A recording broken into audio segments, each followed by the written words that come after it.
Hey guys, what's going on? Welcome back to my YouTube channel. Today I wanted to talk to you guys about how we bought 3 properties by the age of 25 in under 3 years. Now make sure you subscribe to my channel somewhere down below and leave a like on this video. I'd really appreciate it. And let's just jump straight into this story and yeah, hope you find it interesting. Emily and I worked hard to save our first deposit for our first place. And we were initially looking to save about $50,000 to have enough money to get into the property market and start our investing and property journey. So we worked together in both of our full-time jobs for a couple of years and managed to scrimp away slowly a deposit over time. So the way we did that was by trying to cook meals at home, saving on expenses, and we didn't have any credit cards at this point.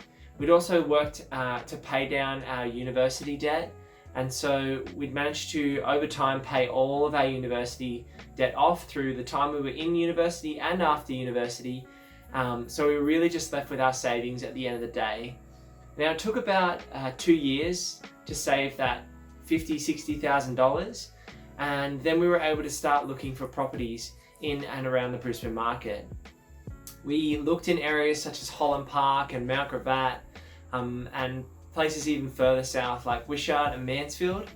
And we were looking for a place that we could add some value to, that was run down and maybe had an old kitchen, an old bathroom, and something that we could get our hands into and start working on and adding value to and learning the process of renovations. Now, we searched for a number of months and actually made some quite serious offers. We offered on a place in Greenslopes that was a very rundown home.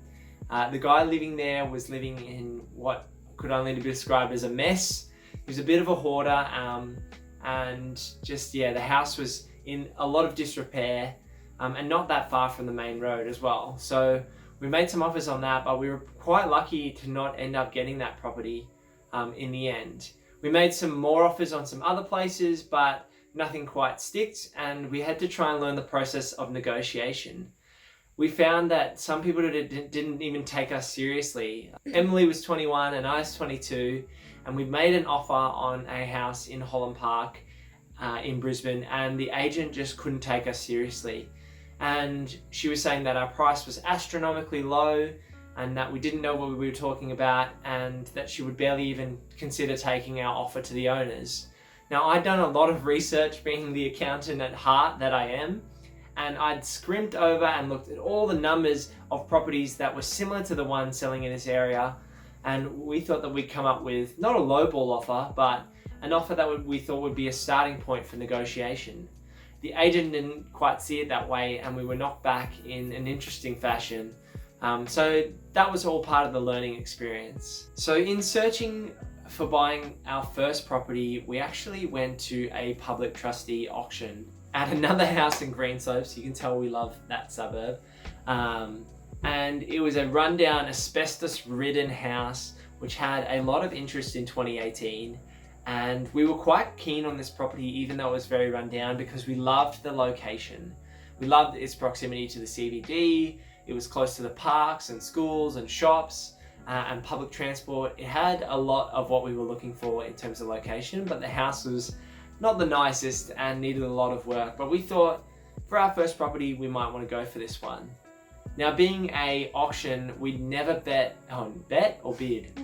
We never bet on ourselves. We never bid at an auction before. And it was quite nerve-wracking for both Emily and I to go to an auction and bid on a house. Now, when you're bidding at auction, it's really good to set a price that you want to have as your limit. Because in the heat of the moment, I've heard of people who have gone over their limit and just continue bidding because they've gotten caught up in the excitement and the heat of the moment as they went and bid on a property. So Emily and I agreed that we were not going to pay more than $36.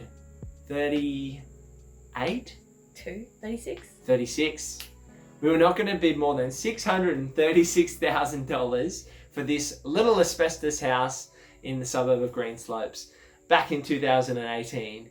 And we'd set that number and we were off to the auction, and there was maybe about I don't know, 30 people there and probably about 15 bidders who were bidding.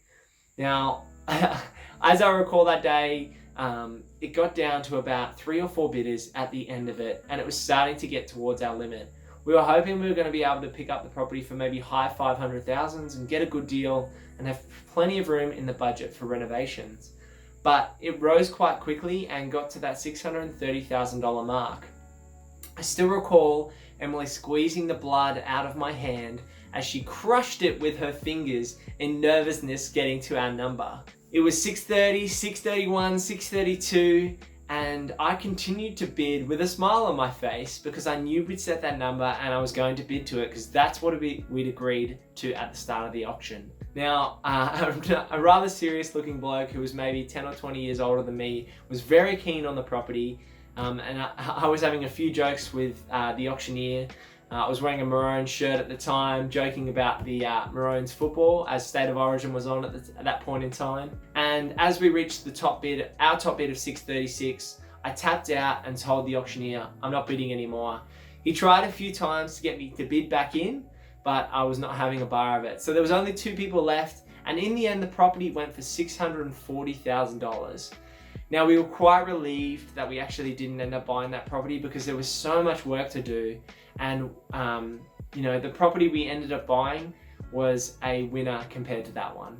Now, a little bit of time went on and we were looking for properties, with good proximity to the CBD. And we found a property on the north side of Brisbane that was a little bit outside of what we thought was normal. It was a slightly larger home. It wasn't an easy renovation. There were some structural issues that kind of daunted us at first, and it had actually scared off other buyers on that place. Now, Emily and I had by this point paid for a buyer's agent in Brisbane, or a financial advisor, to help us negotiate and find a property that suited our needs. He had heard that this property wasn't suitable and that there were some structural issues, but after viewing the property, we thought that we could take on that challenge. So we decided to go ahead with this property and made the purchase in September 2018. And we were super excited, but also really nervous about what we had just jumped into. Fast forward a few months and the property had settled and we were ready to start getting our hands into renovating. So we renovated our house on the north side of Brisbane, added a kitchenette to it, did a whole brand new bathroom, and rented out some of the rooms for a bit of extra cash. And by doing that, what some people call house hacking, we were able to actually live a lot cheaper by getting that little bit of extra income and by doing the renovation ourselves. Crazy enough, even my dad and I got under the house with a 20-ton jack and jacked up the house to level the floors because the house wasn't level when we bought it and it needed some leveling and re-stumping. So we paid guys to re-stump the front of it, and Dad and I did. Probably took three days between the two of us to clear out all the junk and re-level the house ourselves. So that was a whole new learning experience, and we learned so much by renting out some rooms and almost getting a taste of what it was like to be a landlord, and also the DIY side as well. So that house turned out to be such a huge blessing for us, and we were able to add such value to the property that after about 18 months, we started looking around at refinancing that property and pulling some of the equity out to help us jump into our second property. Now, a cheeky little plug halfway through this video, we actually filmed our renovation of that property, and the video series is called The Baby Queenslander. And that was our first true experience of renovating a property that was going to be just purely for investment, and to take a place that was quite old and dated when we first got our hands on it, and to turn it into something that we thought would also give us a higher renter value, but people would love living there and enjoy it as their home. So the story with the Baby Queenslander is that's also on the north side of Brisbane, and we looked actually at the Public Trustee of Queensland, who sell deceased estates at auction or via negotiation. We bought that house in April 2020 at the peak of coronavirus.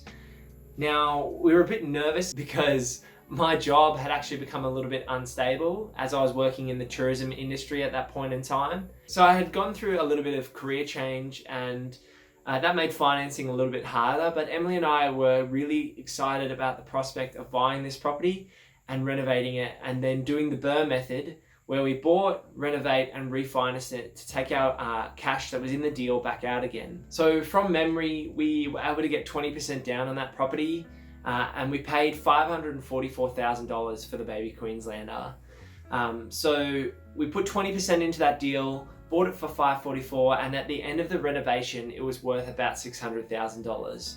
So we were able to pull more money back out of that deal to go to our future purchases, and to give money in the offset account in the meantime, so we were paying less interest on our loans.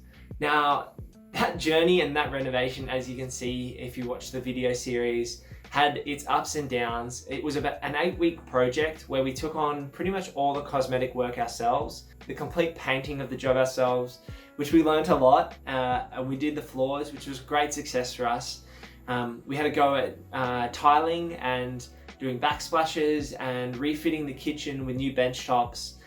It was a huge learning curve, but we also wouldn't trade it for the world. We had a big lot of help from my dad and some family and friends at points in time, and that really helped us not only get the job done, but really enjoy the renovation process.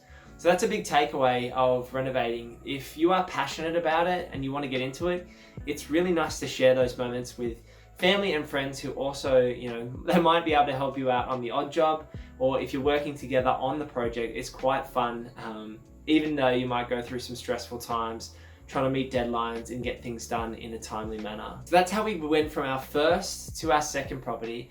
And now, as you can see, if you've been watching our current renovation videos, we've moved into our new principal place of residence, being the triple gabled Queenslander.